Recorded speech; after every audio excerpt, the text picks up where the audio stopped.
Hello friends, welcome to my channel. Today I am going to continue the part 2 of apoptosis, which we have already covered the part 1 of apoptosis in yesterday's class, including its definition, types and mechanism of apoptosis. Those who haven't watched it, please go and watch part 1 then part 2. So first today in today's class we will first study about the morphological changes in apoptosis. In the morphological changes there are only 7 features which we have to remember as shown in this figure. So first here we can see that it is a normal cell including nucleus as well as DNA of a cell.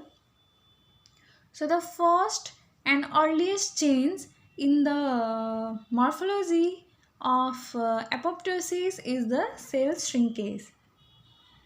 Here we can see several gaps is formed in the cell membrane. Due to the gaps present, there is a leakage of nutrients from a cell leading to cell shrinkage, and due to cell shrinkage various organelles come closer, making cytoplasm more pink in color, known as eosinophilia, which is the second morphological change in apoptosis. After that, nucleus will undergo compactness, that is condensation of nucleus will take place, making nucleus more blue in color, that is known as pygnosis, which is the third morphological change in apoptosis. After that, nucleus will split into small fragments known as fragmentation of nucleus in the process called karyorrhexis, which is the fourth morphological change. After that, there will be formation of blips, but still the cell membrane is intact, which is the fifth morphological change in apoptosis. After that, there will be multiple apoptotic bodies formation, which is the sixth morphological change. And ultimately, seventh point is that a phagocyte comes and engulf all these apoptotic bodies, leaving no leakage, and so there will be no inflammation, known as phagoptosis process. So this was all about morphological changes. So there were the 7 points. First one is cell shrinkage. This is the most important question, also arises from here, that the earliest change of a morphological change in apoptosis is cell shrinkage. Another most important point is here pygnosis. So after cell shrinkage, second point is eosinophilia, third point is pygnosis. After pygnosis there will be karyorrhexis, that is fragmentation of nucleus. After karyorrhexis there will be blips formation. Still the cell membrane is intact here, which will lead to multiple blip apoptotic bodies formation. And finally there is the process of phagoptosis, in which the phagocyte cell comes and engulf all these apoptotic bodies, leaving no leakage in apoptosis. So there will be no inflammation. So this was all about morphological changes in apoptosis. Now let's see its definition. So here we can see the definition of morphological changes in apoptosis. So as you know, the number one change or the earliest change in apoptosis is cellular shrinkage. It is due to damage to cytoskeletal proteins. Second change is cellular organelles are tightly packed. Why it is tightly packed? Due to the cellular shrinkage. All the various organelles came closer, making it tightly packed, and thus imparting intense eosinophilic color to cytoplasm, that is imparting pink color. Third change is the nuclear changes, that is pignosis and karyotaxis. There is no cardiolysis in apoptosis. It is only present in necrosis. In necrosis, there are all three nuclear changes, including pignosis, karyotaxis, and karyolysis. Pignosis means chromatin condensation or nuclear compaction. Here, the nucleus imparts more blue color. In karyotaxis, it means nuclear fragmentation. It is due to activity of endonuclease and caspases, and it is the most characteristic feature of apoptosis. Fourth morphological change is that cytoplasmic membrane shows multiple surface blebs formation, and it is the end stage of apoptosis. Cell membrane here is intact, thus preventing leaking out of cellular contents, so there is no inflammation in apoptosis. Fifth change is that nuclear fragments and cytoplasmic organelles form membrane-bound apoptotic bodies. These are membrane-bound round masses of eosinophilic cytoplasm with tightly packed organelles which may contain nuclear debris. These apoptotic bodies are recognized by phagocytes and destroy them. Characteristically, unlike necrosis, there is no acute inflammatory reaction around apoptosis. So this was all about morphological changes in apoptosis. Now see this slide. Can you identify apoptotic cells here? Yes, we can easily identify those apoptotic cells here by the arrow given. See the cell marked by the arrow showing cell shrinkage.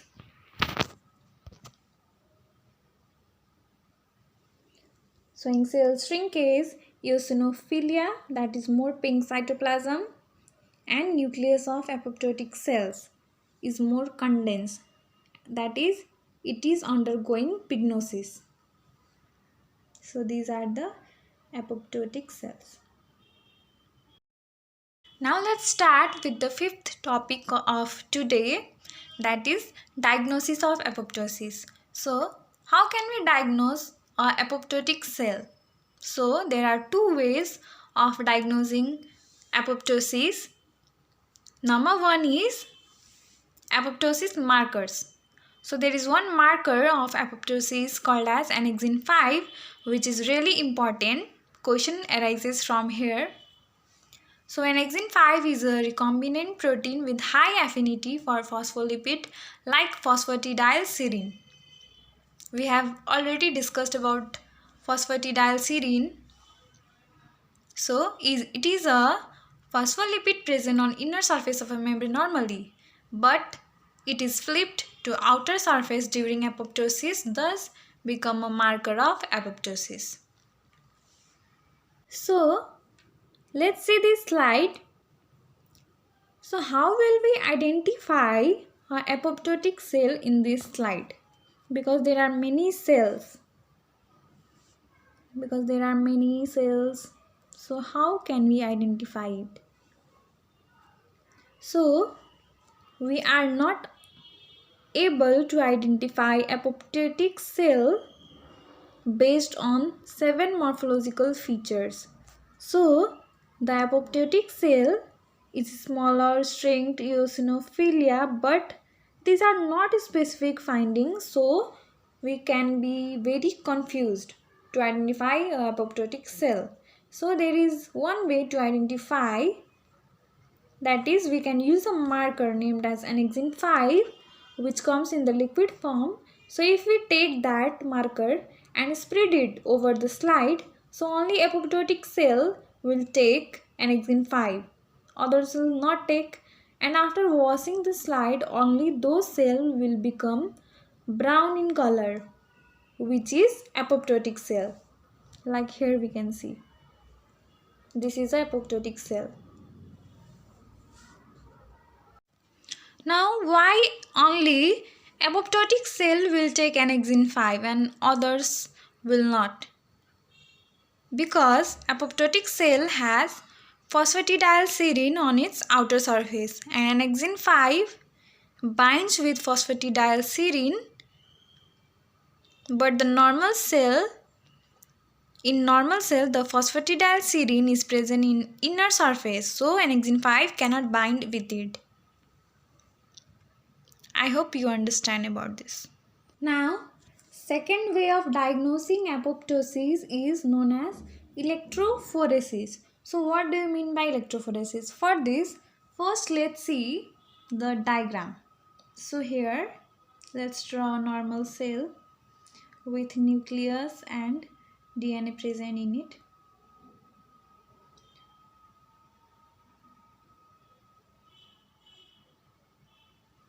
So here, let's draw apoptotic cell.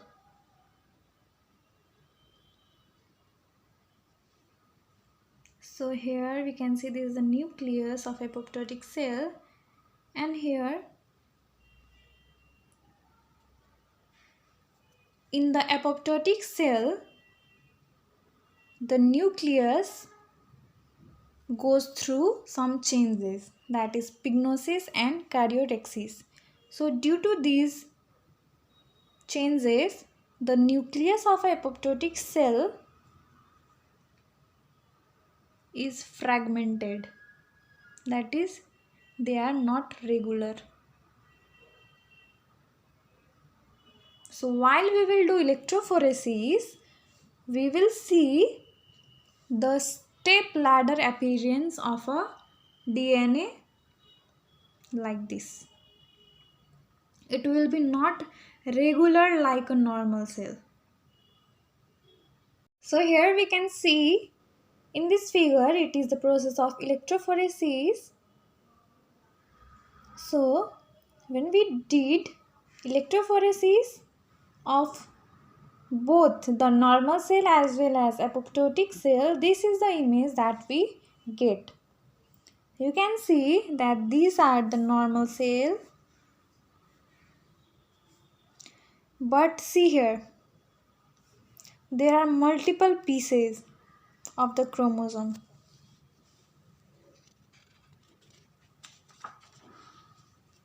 So it is looking like a step ladder appearance. So apoptotic cell gives step ladder appearance on electrophoresis because of fragmentation of nucleus, and the fragmentation of nucleus is done by an enzyme known as endonuclease. So the second way of diagnosing apoptosis is known as agarose gel electrophoresis. Here the fragmented DNA shows step ladder pattern, which is due to internucleosomal cleavage of DNA by endonuclease. During karyotexis, endonuclease activation leaves short DNA fragments regularly spaced in size. This ladder pattern is characteristic but not specific. So now question arises here. The step ladder pattern of DNA electrophoresis in apoptosis is caused by the action of the following enzyme: A. Endonuclease, B. Transglutaminase, C. DNase, D. Caspase. So write down your answers in the comment section. After that we will check it. Second question is that annexin 5 is a marker of A. Apoptosis, B. Necrosis, C. Atherosclerosis, D. Inflammation. So comment down your answers of both these questions in the comment section. And now let's proceed to the differentiation of apoptosis from necrosis. Now the last topic of today's class is differences of apoptosis from necrosis. So in apoptosis, single cells or small cluster of cells is present, while in necrosis often contiguous cells are present. It means we can easily identify a apoptotic cell because it only affects a single cell. it do not affect its surrounding cells. But in necrosis, the necrotic cell affects all its surrounding cells. Second point is, in apoptosis there is cell shrinkage and convolution, while in necrosis there is cell swelling.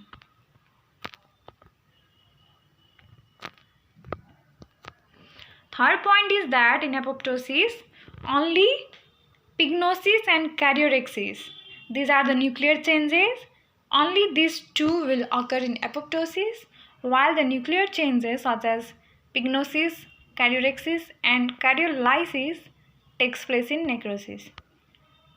In apoptosis, the cell membrane is intact, so there is no leakage and there is no inflammation. But in necrosis, there is disruption of the cell membrane leading to leakage and there is inflammation. Another point is that cytoplasm retained in apoptotic bodies, while in the necrosis, the cytoplasm is released. In apoptosis, since there is no leakage of cellular contents, so there is no inflammation. But in necrosis, there is inflammation. So here we can see there are some questions. First question is that, what is the common change in cell death associated with both apoptosis as well as necrosis? A. Cell shrinkage. B. Blebs formation. C. Chromatin condensation. D. Presence of inflammation. Next question. Apoptosis is differentiated from necrosis by presence of following features. A. Absence of inflammation, cell swelling, disruption of plasma membrane, and D. Passive process. So, comment down your answers in the comment section. So here we finished about the topic of apoptosis. Please write down the answers of all MCQ in the comment section, and at last we will recheck all the answers. So stay tuned with the Ragsmed channel for more videos of pathology as well as anatomy. And don't forget to like, share and subscribe with your near and dear ones. Hope you like my content. Thank you.